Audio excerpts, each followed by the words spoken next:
vas pozdravim, dragi prijatelji, ljubitelji biciklizma i fotografije. U ime Adrenalin ciklokluba, drago mi je da ste se odazvali.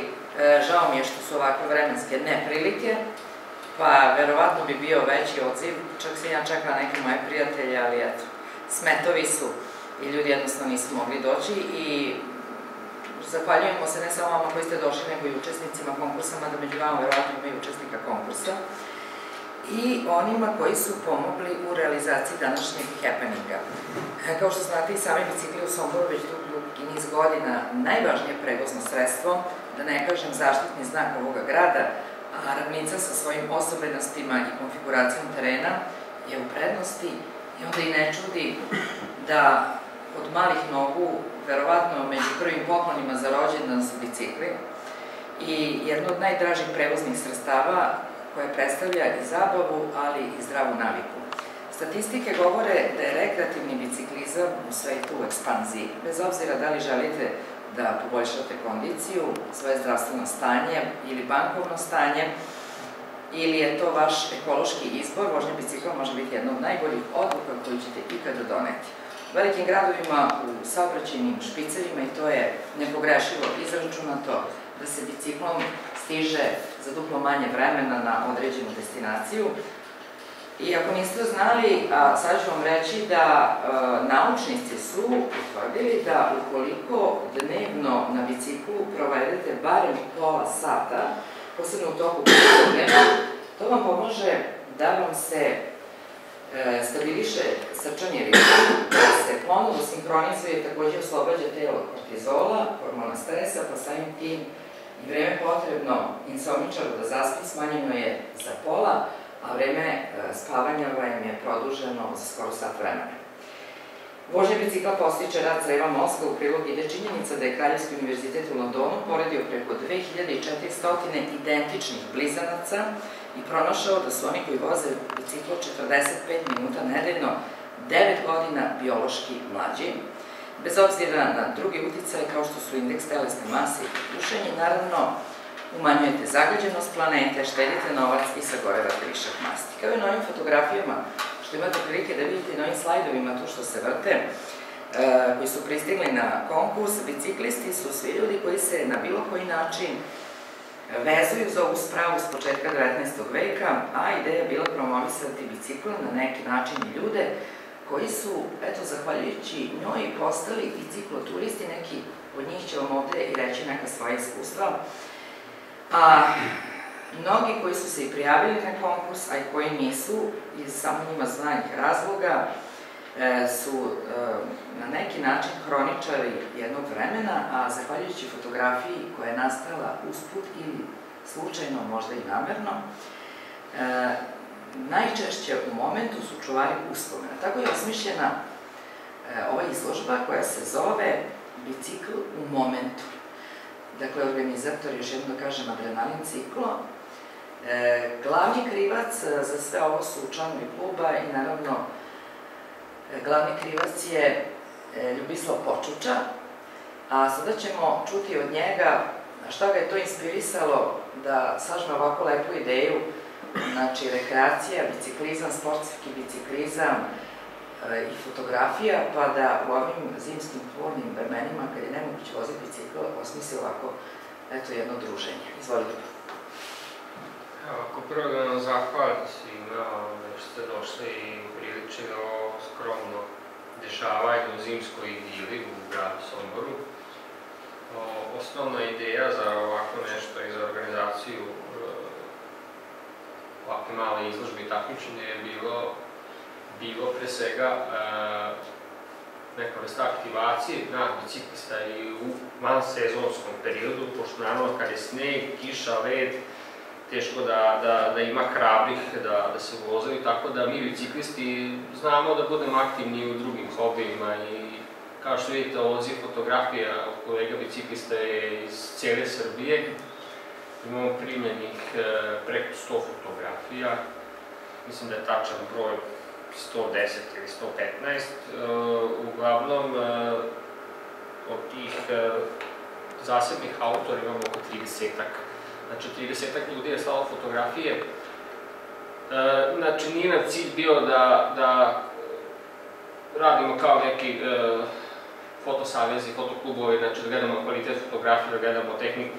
Jednostavno cilj je bio, pošto to prvi cikl, fotokonkurs i sama tematika biciklu u momentu, cilj je bio da predstavimo biciklu, da predstavimo te male momente u našim biciklističkim dušama koje zabeležimo, pošto danas, kažem, jako lako zabeležiti dobru fotografiju i dobar kadar, jer uvek nosim ili telefon mobilni sa dobrom kamerom ili portabu, fotoaparat ili tako nešto. Uglavnom, znači, jako je lako obeležiti dobru fotografiju za našu dušu, a evo sad imamo tu sreću da te fotografije može da vidi više ljudi. Tako da, s ove strane su predstavljene fotografije, počevši od ove gore fotografije prvo nagrađene, sad da je ne čitao ceo spisak, sad u ovom momentu, ali kad budemo prozivali za nagrade, ono ću pročitati. To su fotografije, znači, koje imaju retro momente, imaju sportske momente, imaju urbane momente, imaju komične momente, imaju pomalo nekad i umetničke, imaju čak momente koji su zabeleženi u nekim ekstremnijim uslovima, u off-road vožnji ili downhill spuštanju. Tako da, u principu, rekreativni biciklizam pokušao da objedini i ono što možda neko bi nazvao takmičenje i ono što bi neko nazvao opuštanje u prirodi. Ono što mogu da kažem da Adrenalin ciklo u ovakvoj formi postoji već više od 3 godine. U našim redovima, ajde ako tako mogu da kažem, imamo i mladih i starih i ozbiljnih i neozbiljnih i znači ne mogu da klasifikujem pošto ne postoji neka smjernica ili neko uputstvo ili neko takmičenje ili neki ispit koji je potreban da bi se ušlo u ovo udruženje. Uglavnom, znači, mi imamo otvorena vrata za sve, znači može kogod hoće da priča sa nama, da se dogovori sa nama za neku vožnju, da zajedno vozimo. Tako da, u principu, ono što praktikujemo da pravimo 2 do 3 puta godišnje promotivne vožnje, prolećna, letnja i jesenja. I nažalost, ono što mogu da kažem da u tim promotivnim vožnjama imamo jako mali vozisom boraca. Dolaze ljudi sa strane, iz drugih gradova, iz Apatine, iz Beograda, tako da, nadam se da će ovo danas možda malo popularizovati, da se recimo borci trgnu da vide da postoji tako nešto u ovom gradu. E sada ono što bi trebalo da ide posle ove dodele nagrada i objavljivanje pobednika je mala tribina gde bi predstavili u stvari šta je Adrenalin ciklo, gde bi predstavili šta znači voziti off-road, znači kamp puta na lošem terenu, gde bi predstavili šta znači rekreativni biciklizam na asfaltu i gde bi predstavili jedan novi termin koji je jako popularan u poslednjih nekoliko godina, to je termin cikloturizma, odnosno ciklopublika. Tako da ima tu nekoliko članova našeg udruženja koji će nam objasniti cijelu situaciju. A ja ću sad pre svega iskoristiti prvo ovaj moment da prozovem dobitnike nagrada. Naravno, oni koji su ovde dobit će ili nagrade, pošto smo osmislili da prva 4 mesta neće dobiti diplomu, nego će dobiti konkretnu nagradu, ekskluzivnu od našeg sponzora Skauta, jednog od naših sponzora Skauta, odnosno Velera Bike, inače fabrike biciklova iz Subotice. I naravno ovdje imamo još nekoliko sponzora i partnera koji su učestvovali u toj cijeloj priči. Imamo prvi kamp za biciklista u centru grada, na Long Tour, imamo stičarnicu Cupcake koja je specializovala za pravljenje isključivo ovakvih cupcake kolača. Imamo dizajn studio Boomerang i još 2 sponzora koja su u digitalnoj sferi, Soninfo i Beatbox. E sad, znači, sad ću krenuti da čitam nagrađene, tako da završimo taj oficijalni deo cijele priče. Znači, prvo mesto je osvojio takmičar iz Vrnjačke Banje, Milan Mitrović, sa ovom fotografijom, mislim, mogu i ustati pokazivati. To je retro fotografija koja je dobila najviše glasova. Ova fotografija koja je dobila najviše glasova i pokazuje neki moment retro fotografije. Nismo gledali toliko koliko je tehnika, jednostavno taj moment se živi učinio najzanimljivijim i ta fotografija je postoje prvo mesto. Sam živi se sastavio, znači iz fotografije sfere, jedan član je bio iz novinarske, jedan član je bio iz rekreativnog biciklizma, jedan član je bio iz poluprofesionalnog biciklizma, ili smo jednog čokera skroz koji nije imao nikakve veze sa biciklizmom, tako da u principu sve fotografije su anonimne bile. Tek na kraju, prilikom proglašenja su se znali imena, tako da žiri uopšte nije imao pojma, sve fotografije su bile poređene po brojevima. I naravno, iz poluprofesionalnog biciklizma su bile ljudi iz Venera Bajka koji su isto odlučili da nam pomognu u cijeloj priči i da i žiriraju one fotografije. Dakle, Milan Mitrović iz Vrnjačke Banje prvo mesto, drugo mesto Gordon Draškić iz Novog Sada sa prikazom malo novijeg tipa biciklizma, to je neki iskustvo vratno na Fruškoj gori. Treće mesto Srđan Janoš iz Beograda, to je taj urbani biciklizam, odnosno egzibicije na BMX biciklovima, tako da je bila jedna zanimljiva fotografija. I naravno, ova fotografija ima dosta pozitivne, iako nema na njemu fizičko bicikla, jako puno imala komentara, svima se svidela, tako da osvojila je četvrto mesto. Interesantno je zato što jeste, to je neka vrsta bicikla u momentu nacrtanog bicikla i učinila se zanimljivim kolegama iz žirija. Imamo sljedeće mesto, to je Siniša Trifunović koji je sad i došla, probio se kroz metale. To je jedan mali makro moment koji se ispročili u žiriju zanimljivo prikaz aluminijumske pelene, bicikla, žbice i prirode. To je u stvari onaj bit rekreativnog biciklizma, da se biciklista sjedini sa prirodom, da uživa u čistom vazduhu. Sljedeća fotografija, znači glavni krivac za nastavak ove fotografije je gospođa Ivanka. Uhvatila je moment, to smo kasnije otkrili da je to njena fotografija, uhvatila je moment starog i novog. Znači žena iz narodne nošnji, iz ne znam ja koje godine, možda čak i iz ovog veka, sa starim biciklom, pretpostavljamo biciklima preko 50-70 godina. I tu imamo ženu u današnje vreme, današnje stil, današnje oblačenje, neki moderniji biciklo. Tako da je tematski vrlo zanimljiva fotografija. Imamo ovdje još jednog autora koji je prisutan, Saša Lalić. To je interesantna fotografija, ako se ne varam, to je Mađarska. Budimpešta, tako da je. Isto mesto.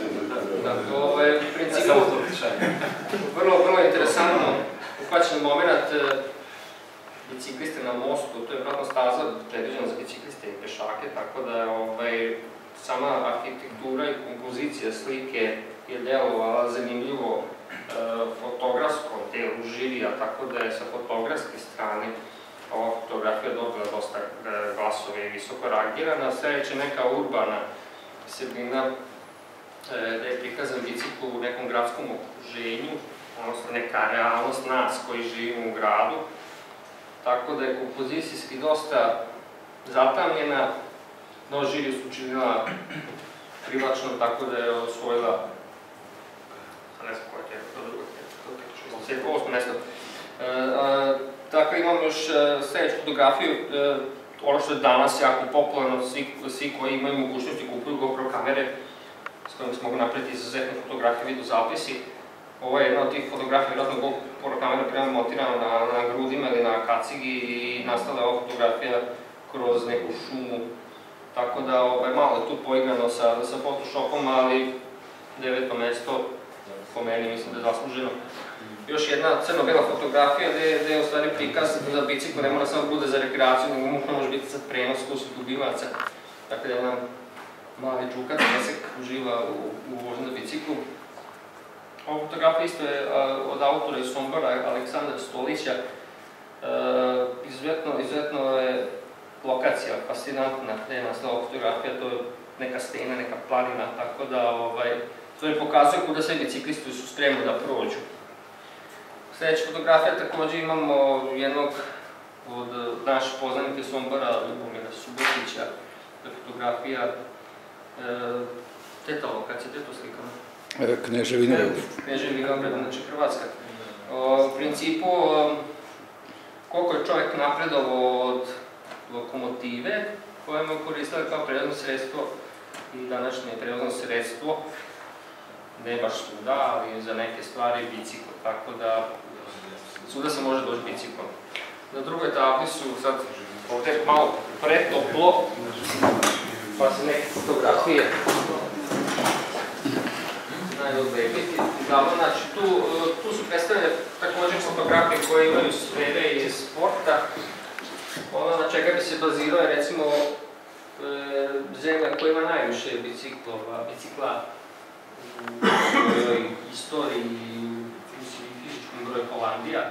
Jedan moment, kako se primete, konji su biciklovi, ovaj autor postoji još fotografija, recimo, ali ova je ušla u visoko ocenjene. Jednostavno, kod njih je bicikl osnovno prevozno sredstvo. Oni su da ostavili biciklove i jednostavno niko taj bicikl tamo neće ukrasti. Ljudi imaju drugačiju psihu. Jednostavno, kod njih nije prestiž imati auto, nego je prestiž i ponos da imaju bicikl, da ne mogu otići bicikl. Ovo je fotografija iz Apatina, isto jedna mlada auto koja je poslala i pokazala se interesantno žiriju zbog nekog momenta da se ljudi osjećaju srećni i pun je elana kad si ima biciklu, tako da ova mlada devojka je privatno uživala u ovoj vožnji. Evo ga, današnja je bila Sneg Led, jedna fotografija koja je nastala od također autora koji je prisutan ovde. Malo je rizična, kasnije sam došao do informacije da je i autor upao u ovaj kanalić. Ali to je pokušaj vožnje bicikla po ledu, naravno vidi se koliko to uspešno bilo, ali šta što kažem, znači rekreativni biciklizam čak podrazumeva i ekstremno da se vozi po ovakvom vremenu. Sve radi zdravlja, radi avanture, radi adrenaline, radi uživanja u prirodi. Ova fotografija ima veze s sportom, tu je slikan takmičar sa trkačkim biciklom u nekom momentu u trci. Kao što vidite, ima tu jako puno interesanata koji gledaju tako nešto i sama fotografija je relativno previše tamna da bi se komentarisalo nekim drugim detaljima, ali sam fokus je da nije sve u biciklizmu rekreativni biciklizam, postoji i takmičarski biciklizam, tako da je zato ova fotografija rangirana u prvi 20-ak fotografija. Ovo je fotografija koja nam posle takmičari iz Rume, tako Podlipec, pokazuju stvari koliko na drugim mestima i u drugim gradovima ljudi koriste biciklove. Znači, fotografija je dosta loše kvaliteta. Mi smo pokušali da izradimo kako su najbolje umeli i znali, što se tiče digitalne strane i pokušaja poboljšanja. Stigla nam je dosta malo. Princip predstavlja ono što sam malo pre napomenuo, gomila biciklova stoji, ljudi dolaze biciklovima u grad, izlaze u grad biciklovima, izlaze sa beznim kolima, izlaze s taksijem, dođu u grad sa biciklovima, znači, šta hoću da kažem, na mnogo mesta se koristi bicikl kao osnovno prevozno sredstvo i ti ljudi da li zbog nemaštine ili zbog nekih drugih stvari smatraju da im je bicikl jedini vid prevoza do radnog mesta ili do grada, što samo zaključak priče jeste da je bicikl na nekim mestima veoma popularan. Ovo je recimo jedna jesenja igila, znači iz Obrenovca. Nenad Kalabić je autor, poslao je fotografiju koja ima izuzetne motive prirode i još jedan vid zašto je u stvari rekreativni biciklizam opuštajući. Da možete provozati kroz ovako nešto, da nema buke, da nema urbane sredine, nema vozila, nema zagađenja. Tako da, od toga je vjerovatno žiri odlučio znati nešto. Ova fotografija se svidela žiriju, to sam dobio komentare, zbog samo ova dva buketa privatskog cveća. U principu slikana je negde na planinama u Srbiji. Još jedan dokaz da se sve bicikl može proterati. Tu nema, kao što vidite, ni staza, niti puteva atarskih, niti utaba, jednostavno ljudi su poze bicikl po travi, uživaju u svežem vazduhu. Ovo je jedna fotografija koja je snimana sa GoPro kamerom autora Milene Rakovac iz Mojice. Ta fotografija ima interesantne umetničke momente, ali šta je poenta? Jeste slikana na asfalt, ali naša realnost u Srbiji da taj asfalt izgleda kao teški off-road put, tako da je voziti bicikl uvek avantura, putevi van puta. Slalom, tako nešto. Evo, Mile Tomić iz Sombora, autor uslikuje ovaj moment naše nove, redizajnirane gradne ulice, pokušaja naših arhitekta da i urbaniste da naprave nešto od ovoga grada. Možda su uspeli, možda nisu, ni na mene da sudim, ali pokazuje da jednostavno sa biciklom se svuda može doći. Možete prošetati, možete se opustiti u centru grada, u prirodi. I naravno, mada je zabranjeno. A Gordon Draškić, čovjek koji je osvojio drugo mesto, osvojio je, ušao je prvi 23 sa još jednom fotografijom, jednostavno nisu bar onako ostali članovi žirija, pogotovo ekipa iz Venera Bajka. Zato što jednostavno današnja ekspanzija u vožnji takmičenja, ovo je recimo takmičarska fotografija, ona tamo nije. Ovo je, čini mi se, Fruška Gora i spust na Fruškoj Gori, tako da to je nešto što se svake godine održava na Fruškoj Gori takmičenje u off-road, enduro, downhill varijantama. Sad, naša zemlja je malo po tom pitanju van svetskih tokova, pored svih ostalih problema, ali ovo je recimo u svijetu, ovaj tip rekreacija, ovaj tip sporta je vrlo popularan. Tako da bi ja sad iskoristio priliku da vidim ko je ovde od nagrađenih, da dodanimo diplome. Sinišu Trifonić sam video.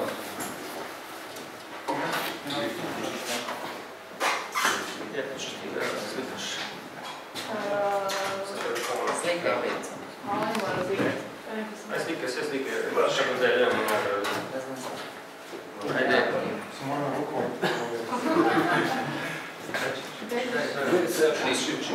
Opisuješ Zamira. Uzimo čeli on to isto, slike smo. Ma nema veze. Samo ja sam uoči ili... Bićeš početi. Čekaj, i ostalo. Eto, ovdje treba Sinoša. Čestitam ti, hvala ti što si poslao fotografiju. Diploma za učestvovanje.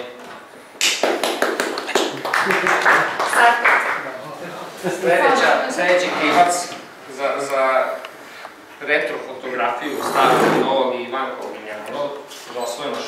mesto. Čestitam Ivanka.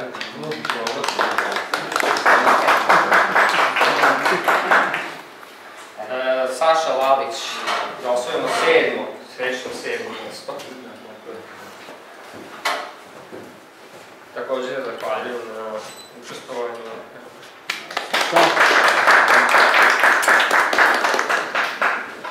8. mesto Miloš Jovičić, mislim da nije odavde. Dejan Buculj, sa 9. mesto, isto nije odavde. I 10. mesto Milinko Radosavljević, također nije odavde. Ostale dobitnici će moći da pogledaju na virtualnoj galeriji svoje radove. Tako da ja čestitam svima koji su osvojili, koji su ušli u prvih 20. Tu su i gospodin Predrag Bandin, čestitam Ljubomir Subotić, dežurni snimač, također. Bravo kamera. Ne sve rekorde. Tako da, što se tiče toga, izložba će biti otvorena ako znate nekoga ko želi da pogleda ili ko nije bio, bit će otvorena sljedeće 7 nedelje radnim danima, 10 do 14 časova, možete doći pogledati fotografije. I od ponedeljka 16. ćemo napraviti virtualnu galeriju na sajtu, na Facebook grupi i na tim digitalnim medijima, tako da mislim da ćete nas moći gledati na televiziji. Da. Mi smo danas napravili sad se to zove televizija Sombor, a zvala se televizija Sreća, odmah da vam kažem. Ja sa njima nešto sarađujem godinama unazad, inače sam iz Subotice, a eto sad nešto, već smo godinu danas drugijati u Somboru. Reći ću vam iz kojih razloga. Napravili smo jedan prilog za dnevnik za ovu izložbu, pošto danas ima dosta događaja u gradu, a samo 2 snimatelja su dežurna, pa je jednostavno teško da sve proprate, ali bit će za dnevnik prilog u ponedeljak i ako uspem da izmontiram jednu emisiju u okviru ciklusa Ravangardske priče, u krajnjoj liniji, kako god da se izmontira, mi ćemo ići na YouTube, pa će biti na njihovom sajtu i na sajtu Long Tour, znači